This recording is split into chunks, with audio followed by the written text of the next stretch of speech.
ସବୁବେଳେ ଚିନ୍ତାଯୁକ୍ତ, ସବୁବେଳେ ଭାରାକ୍ରାନ୍ତ, ସବୁବେଳେ କାମନା ବାସନାରେ ଜର୍ଜରିତ।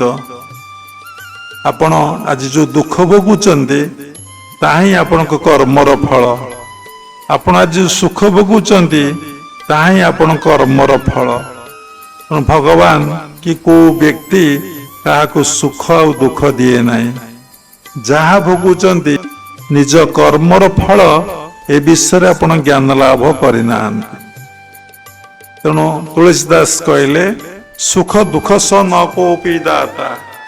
କେହି କାହାକୁ ସୁଖ ଦିଏ ନାହିଁ, କେହି କାହାକୁ ଦୁଃଖ ଦିଏ ନାହିଁ। ସବୁ ଦୁଃଖ ସୁଖର ମାଲିକ ହେଉଛି ମୁଁ ନିଜେ। ମୁଁ ଯେମିତି କରୁଛି ସେମିତି ପାଉଛି, ଯେମିତି କରିବି ସେମିତି ପାଇବି। ମୁଁ ଆମ୍ବ ଗଛ ଲଗେଇଛି, କେବେ ନଡ଼ିଆ ଫଳିଛି? ନଡ଼ିଆ ଗଛ ଲଗେଇଛି, କେବେ ବେଲ ଫଳିଛି? ପଣସ ଗଛ ଲଗେଇଛି, କେତେବେଳେ ପିଜୁଳି ଫଳିଛି? ପିଜୁଳି ଗଛ ଲଗେଇଛି, କେବେ ଆମ୍ବ ଫଳିଛି? ତେଣୁ ମୁଁ ଯେମିତି କର୍ମ କରୁଛି ମୁଁ ସେମିତି ଫଳ ପାଉଛି। ଏ ବିଷୟରେ ସଚେତନତା ଆମର ନାହିଁ। ଆମ ମନ ଏପର୍ଯ୍ୟନ୍ତ ଭଲ ରୂପରେ ଜାଣିନାହିଁ। ଆମ ମନ କହୁଛି ସେ ମୋର ଶତ୍ରୁ, ସେ ମୋର ମିତ୍ର, ସେ ମୋତେ ଦେଲା, ସେ ମୋଠୁ ନେଲା, ସେ ମୋତେ ହଇରାଣ କଲା, ସେ ମୋତେ ଅସୁବିଧାରେ ପକଉଛି, ସେ ମୋତେ ସୁବିଧାରେ ପକଉଛି। ଆପଣ ଭିତରେ ଜ୍ଞାନ ଆସିଲେ ଆପଣ ଦେଖିବେ ଏଥିପାଇଁ କେହି ଦାୟୀ ନୁହନ୍ତି, ଏଥିପାଇଁ ମୁଁ ହିଁ ଦାୟୀ। ମୋ କର୍ମ ହିଁ ଏଥିପାଇଁ ମୁଁ ଦାୟୀ। ତେଣୁ ଆମେ କର୍ମଟା ସମସ୍ତେ କରୁଛେ, କର୍ମକୁ ଛାଡ଼ି ପାରିବା ନାହିଁ। କିନ୍ତୁ କର୍ମଟା କେମିତି ଯୋଗଯୁକ୍ତ ହବ ଆମେ ସେ ବିଷୟରେ ଜାଣିନେ। ଏବଂ ପ୍ରତ୍ୟେକଟି କର୍ମ ହିଁ ଭଗବତ କର୍ମ। ପ୍ରତ୍ୟେକଟି କର୍ମକୁ ଆମକୁ ଆତ୍ମବୋଧରେ କରିବାକୁ ପଡ଼ିବ ଏବଂ ପ୍ରତ୍ୟେକଟି କର୍ମ ଆମେ ଭଗବାନ ନିକଟରେ ସମର୍ପଣ କରିଦେବା। ତାର କୌଶଳ ଆମକୁ ଶିଖିବାକୁ ପଡ଼ିବ।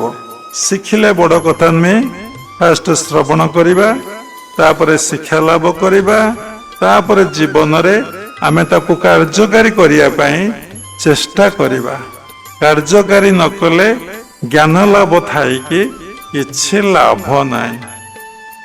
The main aim of the education is not knowledge.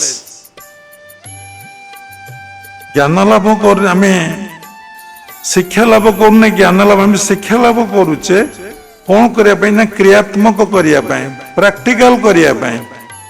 ଦେଖନ୍ତୁ ବହୁତ ସାଧକ ସାଧିକା ଅଛନ୍ତି, ଭଲ ଗୀତା ଭାଗବତ ବେଦ ବେଦାନ୍ତ ପଢିଛନ୍ତି, ବହୁତ ସୁନ୍ଦର ଭାବରେ ଶ୍ଲୋକ ଆବୃତ୍ତି କରିପାରିବେ, ବହୁତ ଭଲ ଭଲ କଥା କହିପାରିବେ, କିନ୍ତୁ କୌଣସି ଜ୍ଞାନଟା କ୍ରିୟାତ୍ମକ ନାହିଁ। ଜଣେ ପଣ୍ଡିତ ବଢିଆ ସତ୍ସଙ୍ଗ କରୁଥିଲେ, ବହୁତ ଲୋକ ସେଠି ଉପସ୍ଥିତ ଥିଲେ, ତାଙ୍କ ସ୍ତ୍ରୀ ମଧ୍ୟ ସେଠି ଉପସ୍ଥିତ ଥିଲା। ସତ୍ସଙ୍ଗ ସରିଗଲା, ପଣ୍ଡିତ ଘରକୁ ଆସିଲେ, ସ୍ତ୍ରୀ ମଧ୍ୟ ଘରକୁ ଆସିଲେ। ସେ କହିଲେ ମାଛ ଆଣେ ତରକାରୀ କରିକି।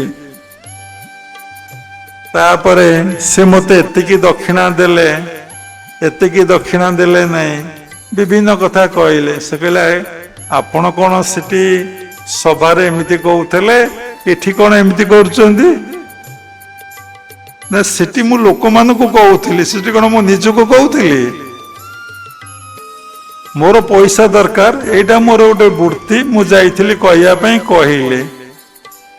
ତେଣୁ ମୁଁ ସେଠି ଲୋକଙ୍କୁ କହିଲି ମାଛ ଖାଅନି, ମୁଁ କଣ ନିଜକୁ କହିଛି ମାଛ ଖାଇବା ପାଇଁ ମନା କରୁଛି? ତେଣୁ ମୁଁ ମାଛ ଖାଇବି, ପଇସା ଆଣିବି, ସବୁ କରିବି। କ୍ରିଟିସାଇଜ କରୁନୁ, କମେଣ୍ଟ କରୁନୁ। ବହୁତ ସାଧକ ସାଧିକା ଅଛନ୍ତି ଏମିତି ଈଶ୍ୱରଙ୍କ ସମ୍ବନ୍ଧରେ ଘଣ୍ଟା ଘଣ୍ଟା କଥା କହିବେ, ଈଶ୍ୱରଙ୍କ ବିଷୟରେ ଘଣ୍ଟା ଘଣ୍ଟା ପ୍ରବଚନ ଦେଇପାରିବେ, କିନ୍ତୁ ଜ୍ଞାନଟା କ୍ରିୟାତ୍ମକ ହବ ନାହିଁ। କେମିତି?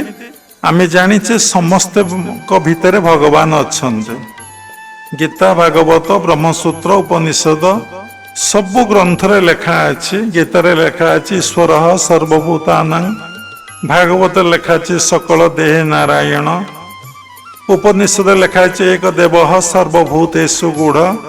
ଆମ ଭିତରେ ଭଗବାନ ଅଛନ୍ତି, ଆମେ ଆଗ ନିଜେ ଭଲ ଭାବରେ ଜାଣିଲେଣି। ମୋ ଭିତରେ ମୋ ଶରୀରଟା ଭଗବାନ, କି ଆ ଭିତରେ ଯିଏ ଅଛନ୍ତି ସେ ଯେ ଭଗବାନ, ମୁଁ ଏକଥା ଆଗ ଜାଣିଲିଣି। ସମସ୍ତେ ଭଗବାନ ବୋଲି ମୋର କଣ ବୋଧ ହଉଛି? ମୋର ଆଗ ଚିନ୍ତନ ହଉଛି। ମୋ ଭିତରେ ତ ମୋର ଚିନ୍ତନ ହେଇନାହିଁ, ମୁଁ ତ ସେଇ ଅବସ୍ଥାକୁ ଯାଇନାହିଁ।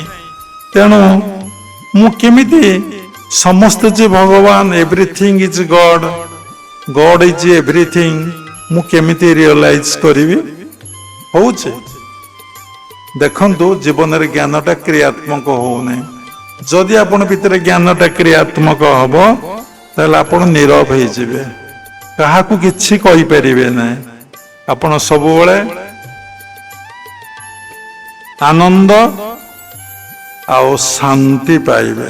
ଦେଖିବେ ସବୁ କିଛି ଈଶ୍ୱର କରୁଛନ୍ତି, କରାଉଛନ୍ତି, କେହି କିଛି କରୁନାହାନ୍ତି। ତାହା ହିଁ କ୍ରିୟା, ତାହା ହିଁ କ୍ରିୟା ଯୋଗ। କ୍ରିୟା ଯୋଗ ଶିକ୍ଷା ଦିଏ ସର୍ବପ୍ରଥମେ ଭଗବାନ ସବୁ କିଛି କରୁଛନ୍ତି, କରାଉଛନ୍ତି, ଆଉ ନିଜକୁ ଭଗବାନଙ୍କ ନିକଟରେ ପୂର୍ଣ୍ଣ ମାତ୍ରାରେ ସମର୍ପଣ କରିଦିଅ। ହେ ଭଗବାନ, ସବୁ କିଛି ତୁମର, ସବୁ କିଛି ତୁମେ, ମୁଁ କିଛି ନୁହେଁ, ଏକଥା କ୍ରିୟା ଯୋଗ ହିଁ ମୂଳରୁ ଶିକ୍ଷା ଦିଏ।